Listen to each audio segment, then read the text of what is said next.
Shaun Attwood of National Geographic Channel's hit TV show Banged Up Abroad, here with the Other Side Productions today, and we're making a series on prison survival advice. And our first lesson is don't drop the soap.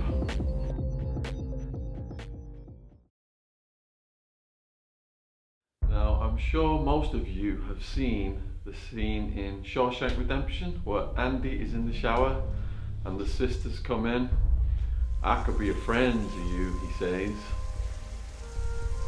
The bad news is this stuff really happens. The physical assault of prisoners across the world, not just in America where I was housed. Doesn't matter how tough people think they are when they come in, they're going to be able to resist the rape.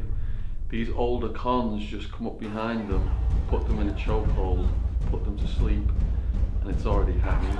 They do it while they're unconscious. The good news is that style of rape has gone down over the years. It's still prevalent, but it's not as common as it was. These days, most of the rape in prison is done through manipulation, sexual coercion. So the young people coming in are particularly vulnerable. My advice is, when you're in the processing centre, before you get to the main prison building, buddy up with another person who's new to the prison so you can watch each other's backs.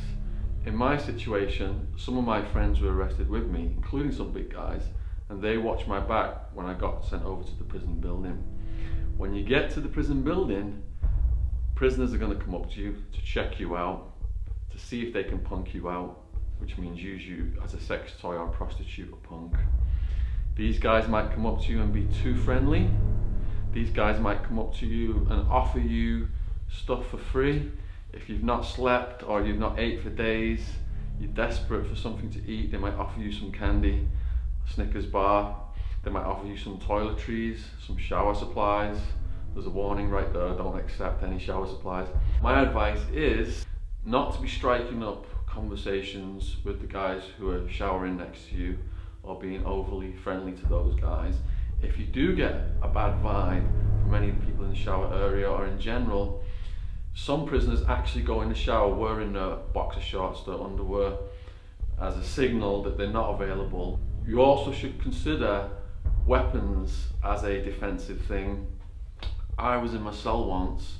My cellmate was a serial home invader, torturer, and I wasn't getting along with him. And some of his gang member mates came in and they started joking about raping me. Now in prison, if you're uptight when people joke, you're more likely to get preyed on. You kind of got to play along with it. And because they were joking, even though there's always a grain of truth in every joke, I thought, how can I get this round this diplomatically? I'll joke back to them, act crazier than them. And what I actually did was, as they were joking about raping me, I just mooned them, I pulled my pants down, I said, "You sure you guys would want to rape this hairy arse?" And they just took one look at my hairy arse, laughed their heads off and said, "God damn, Attwood, we're not going to touch that nest of tarantulas." And that totally diffused the situation. But if you're uptight when people are joking, they look at that as weakness and they prey on it. I know one guy who came in, drank some spud juice that was laced with thorazine. He got taken back to a cell, gang raped, and when they'd finished, they tossed a coin to decide who would own him. And from then on, after he'd been turned out, he was a prison punk and he was prostituted out to other inmates. Other than getting in debt to people, getting involved with the drugs, the gangs, that kind of thing is asking for disaster. I had a friend in there, Zena. When I met Zena was a 6.5 foot charismatic transgender prisoner. He was big back then, weightlifting, clicked up as a debt collector, and it's blood in, blood out with these gangs. It was the Aryan Brotherhood prison gang. And when they finished with Zena, they ended up gang raping Zena multiple times. I had a conversation with Zena about it. I said, "What happened?" First time was a gang rape.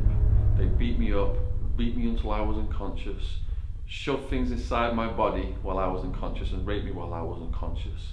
I said, "What did they shove inside your body?" "A broomstick." I said, "Well, how do you know if they were unconscious that they were raping you?" When I went to the toilet afterwards, I could tell by what came out. There's no recourse, no one to talk to. You can't go to the guards because then you'll be a snitch and it's kill on sight for snitches. You can do absolutely nothing other than kill the perpetrators. Zena was studying anatomy and he came up with an idea.